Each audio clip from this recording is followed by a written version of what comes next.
Hi guys, I'm back again today with another video, and today we're checking out why the rest of the world thinks Americans are brainwashed. This is an interesting topic because, especially now, like sometimes you listen to things like sometimes, yes, the news, and sometimes podcasts or posts of people here and there, and you wonder like why do they think a certain way, because me listening and observing from the outside, I'm like, I don't see what you see. So there must be something in the water that is making these people believe or think a certain way compared to us outside of that country. So we're gonna see. Well, before we start, don't forget to subscribe, click the bell button, and let's begin. There is some wild propaganda that Americans are taught and don't even realize it's Oh, propaganda. really? Now, I should preface this by stating that I am an American. I love my country. My family goes all the way back to Jamestown. My grandfather fought in World War II. I was born in Los Angeles. I went to university in Texas. I was raised singing the Star Spangled Banner and reciting the Pledge of Allegiance. I am about as American as it gets. Well, Mm. besides these guys. But I've also spent the last decade studying cults, dogma, and religious extremism, and thought control. And as someone who has lived in over a dozen countries and traveled to more than 35 of them, I've started noticing some extremely troubling forms of propaganda that Americans are taught from childhood. Things that people in free, developed democratic countries overseas find absolutely bizarre, and things that most Americans never question because Okay. we've been Interesting. marinating in it since birth. And look, every country has its own brand of propaganda. I'm not trying to pretend that America is uniquely evil here, but what makes American propaganda so effective is that most of us don't even realize it exists. We think that propaganda is something that happens in North Korea or Soviet bases, posters of dictators, and state-controlled media. We don't recognize it when it's sung at football games and printed on a bumper sticker. So here are 7 forms of propaganda that you probably didn't even realize that you grew up with if you're an American. I'm hooked. Holy Kool-Aid?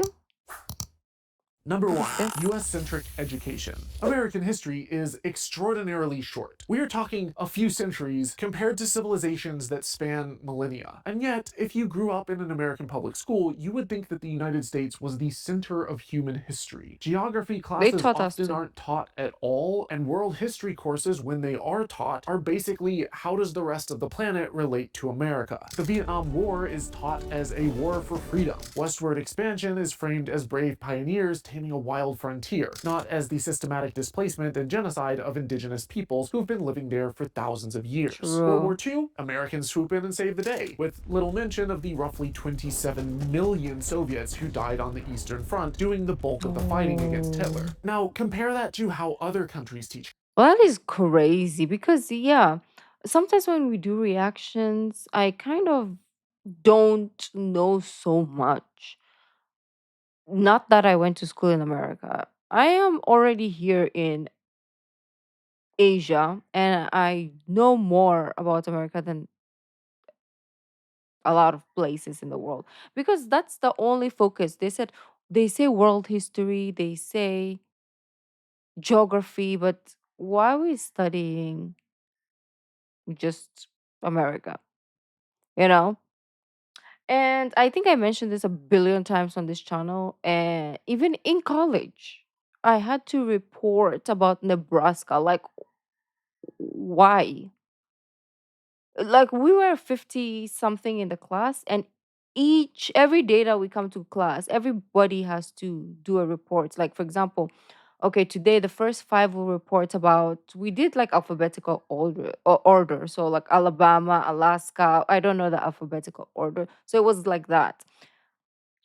For 50, maybe not 50 days, but like let's say 20 days, we did reports about each 50 plus states, 50 states, whatever, in in the US.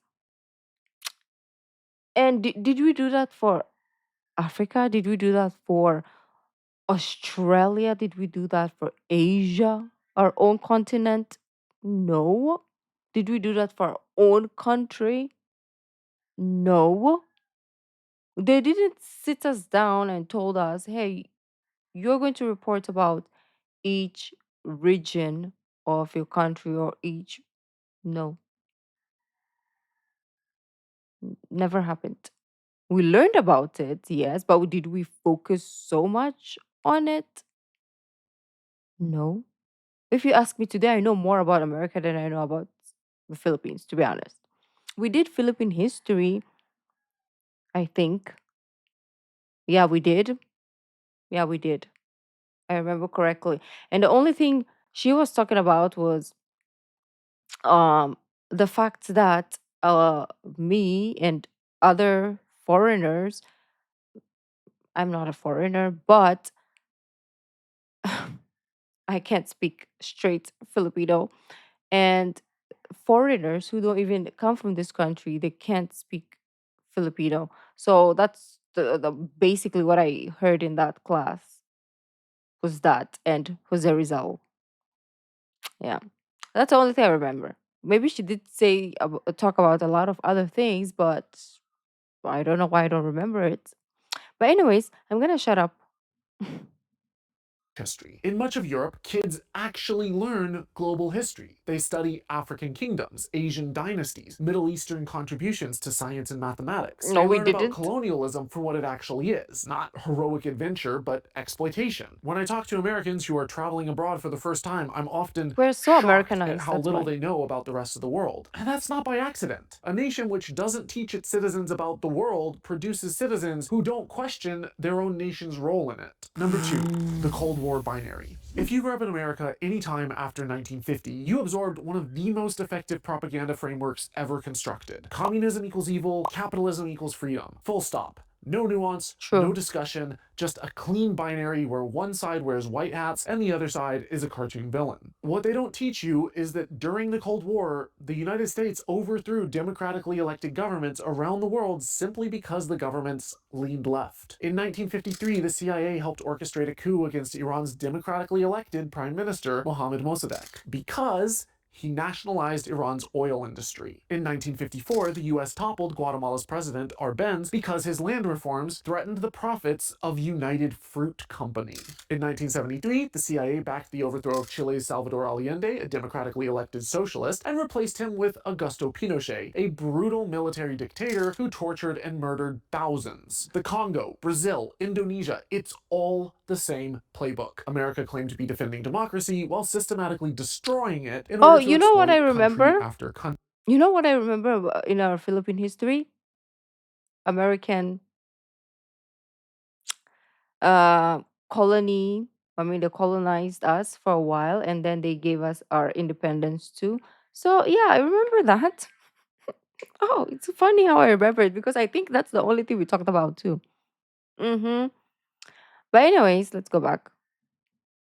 This all is recent history, and this binary thinking is still alive and well. If you suggest universal healthcare in America, watch how quickly someone calls you a communist. Propose free public university education, something that dozens of thriving democracies already provide, and suddenly you're a Marxist. The Cold War ended over 30 years ago, but the propaganda framework it built is still alive and kicking. If you want to start breaking free from propaganda, one of the most effective and powerful things that you can do is to expose yourself to other cultures, other perspectives, and other languages. My dad was a language teacher, and I grew up multilingual, and I can tell you firsthand that learning another language doesn't just teach you new words, it gives you an entirely So different true. lens through which to view the world. Which is why I love today's sponsor, LingoPie. LingoPie takes a completely different approach to language learning compared to the ineffective methods used in most classrooms and school. Instead of memorizing vocabulary lists or slogging through dry exercises, you learn by watching real TV shows and movies from the countries where the language is spoken, immersing yourself in their culture. It is engaging and is far closer to how people naturally acquire Syncopad. language. If you don't recognize a word, every subtitle is clickable, so you can instantly see the translation and save it. Oh, I LingoPie then like that. automatically turns these words into flashcards, which you can review later. There's also an AI grammar coach that explains phrases in context and a pronunciation tool that listens to you speak and gives feedback on your accent so that you can sound more natural. The platform has over 3,000 shows and movies across 14 different languages, and you can use it on just about any device. So rather than forcing yourself to study, why not just entertain yourself and let your brain absorb the language in a way that's fun? I like it so much that I actually bought a lifetime subscription long before they ever offered to sponsor the channel. It's easily my favorite way to learn. So if you've ever wanted to learn another language or just expose yourself to different cultures and perspectives, click the link below to get a 7-day free trial plus 55% off an annual plan and go see how it works for yourself.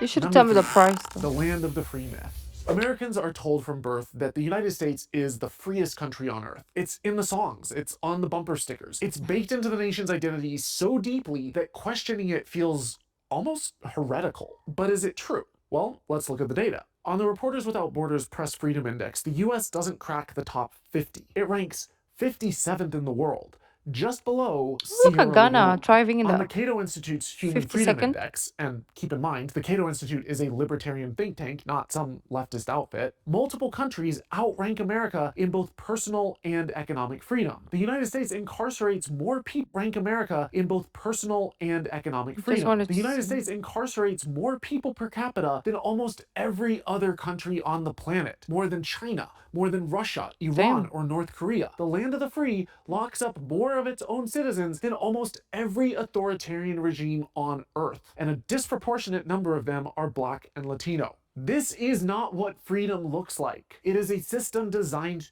to warehouse people. But it goes deeper. A handful of corporations control vast Yes. swaths of American industry, from media to agriculture to healthcare and tech. These corporations aren't Healthcare just food. influencing a little bit of government policy, they're writing the policy. Politicians respond to donors and lobbyists, not constituents. Hell, there was a Princeton study which actually found that the preferences of American voters have a near zero statistical impact on whether a policy gets passed or not. But the preferences of economic elites, big businesses, and organized interest groups are strongly correlated with what policies actually get passed into law. In other words, your politicians don't care what you want, unless you're a billionaire. Mm. Elections are largely bought and paid for. Gerrymandering carves up districts so that the politicians can choose their voters rather than the other way around, like it should be in a free democracy. Voter suppression laws target communities Democracy. least likely to vote for the people in power, and the two-party system has become a self-reinforcing trap that incentivizes extremism over representation. We are taught, and this is hardcore propaganda, that America's electoral system is the best. Well, except when our guy loses, of course. But there is a much better electoral system. It is called ranked choice voting. And the only people who prefer our current system over ranked choice are those who are financially incentivized against freedom and democracy. Here's how it works. With ranked Our choice, instead country. of picking just one candidate and hoping for the best, you rank out your preferences with your top choice at the top and your least Mm. choice at the bottom. If no one wins a majority, the candidate with the fewest votes gets eliminated, and the people who voted for them have those votes redistributed to their second choice. You keep going until someone actually has majority support. It That's rewards good. candidates who appeal broadly rather than those who energize the extremes. It reduces Mm. what's known as the spoiler effect and creates a better reflection of what voters actually want. There are already several US cities and states which have already adopted ranked choice voting, and it's the norm in countries like Australia and Ireland. But most Americans have never even heard of it because the two parties currently in power have zero incentive to tell you about the system that would threaten their grip, Of and they have course. every incentive to criticize it. You should run aggressively against ranked choice voting. It is a big. Number 4, America's stupidly big military budget. The US spends more on its military than the next 10 countries combined. Let Oh, that wow. sink in. More 10 than China, countries. Russia, the UK, Saudi Arabia, Germany, France, Japan, South Korea, and Australia It's put good. together. Now, America I mean, like, it's good that they are really focused on their military, but it's maybe too much because then nobody's gonna dare do anything, right? Um, that's why they have the big balls now. But anyways, it's a smart move, but it's too much. But I guess it's paying off right now, to be honest. Americans are taught that this spending is about protecting freedom and defending the free world. And sure, a reasonable national defense is necessary, but the vast majority of this budget doesn't go to defense. It funds over 750 military bases in at Oh. least 80 countries. It funds interventions, regime changes, drone programs, and the maintenance of a global military empire. Meanwhile, American roads are crumbling, bridges are collapsing, the healthcare system bankrupts families, teachers buy their own classroom supplies, student debt has surpassed 1.7 trillion, and millions of Americans can't afford basic prescriptions. Other countries, meanwhile, invest their resources differently. Universal health care, free or affordable higher education, robust public transit, paid parental leave, affordable childcare, and as a result, their citizens are measurably healthier, better educated, less stressed, and by many metrics, happier. This isn't Mm. speculative, it's what the data consistently shows. Historians have a term for what happens when an empire pours its resources into military expansion while its domestic foundations rot. Imperial overstretch. And it's how empires collapse. The Romans did it, the British did it, the Soviets did it, and if you look at the trajectory, America is running headfirst over the same cliff. Oh. Number 5. The Pledge of Allegiance. Having children stand up every single morning, place their hands over their heart, face the flag, and recite a loyalty oath in unison is, by any outside standard, one of the creepiest things about America. I'm not saying this to be Um, edgy. When you describe this it's normal. I don't know where we got it. Maybe when they came to our country, they taught us this. But we do this too. Every morning, we do the national anthem, and we do like okay, our national anthem like this. And what do we say? And okay, maybe I'm misremembering, but like yeah, we do the national anthem, hands on chest, and maybe other things too, but I don't remember. Yeah, maybe. practice to people from other democracies, their jaws hit the floor. They associate it with the kind of thing that you would see authoritarian regimes do, not in a country that calls itself the leader of the free world. Because think about what the pledge actually is. It is a feudal fealty oath. It is a declaration of personal loyalty to a state. Now, I understand why elected officials and military personnel Mm-hmm. swear oaths of service. That makes sense. I There want to research. I think we have our own version of the Pledge of Allegiance, but I just don't remember uh if we do it in school. Yeah, we do have it. Okay, Filipino. Yes, we do, and we do it in the morning too. Yes, with the after the national anthem. Yeah, like I pledge allegiance to the. It's like the Philippine flag or something. Not to the country, but to the flag. Pledge allegiance to the flag. Okay, accepting a position of public responsibility, but to the requiring flag. a 6-year-old to pledge allegiance to a flag Oh, before there they we can go. even spell allegiance, it's brainwashing. You know what Like, was crazy? We had to write the national anthem.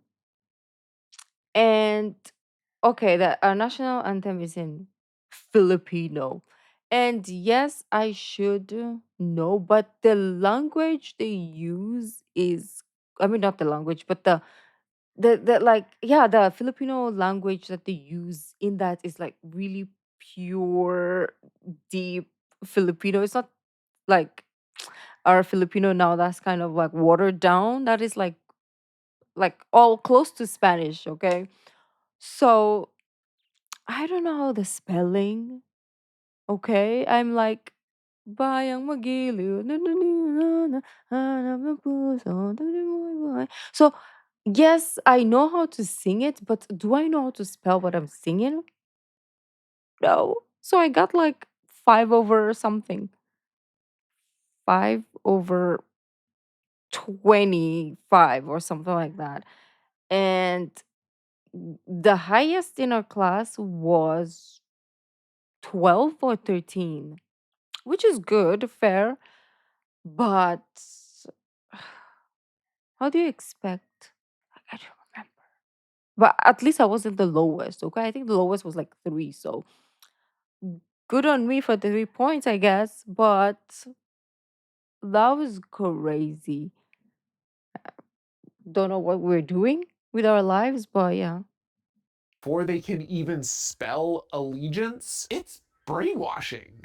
Like, you realize the Allegiance? founding fathers would be horrified by this, right? These were men who literally threw off the yoke of another red, white, and blue flag when it represented tyranny. They understood and wrote extensively about the fact that it is the duty of every free person to question authority and resist tyranny, not just pledge blind loyalty to a piece of cloth. The entire American experiment was built on the idea that governments derive their power from the consent of the governed, and that when a government fails its people, those people have the right and the obligation to challenge it. This is the entire reasoning behind the Second Amendment. Creating mindless, loyal zombies out of children is the exact opposite of what the founders fought for, and yet suggests that we stop doing this in our children's schools and watch how fast you get called un-American. Number 6, the myth that America was founded as a Christian nation. If you've ever driven through the American South, or honestly, large parts of the Midwest and rural America, you've probably seen billboards saying things like, hell is real, abortion is murder, and Oh. Jesus saves. They line the highways like wallpaper, so pervasive that most people stop noticing them. Religious messaging in America is so saturated into the culture that it becomes invisible, which is exactly what makes it so The effective. bill, But yeah, here's what a lot of Americans don't know. The United States was never a Christian nation. The founders were explicit about this. The Constitution makes zero mention of Christianity or Jesus. The First Amendment enshrines the separation of church and state. The Treaty of Tripoli, unanimously ratified by the Senate in 1797 and signed by President John Adams, states in very plain language that the government of the United States is not, in any sense, founded on the Christian religion.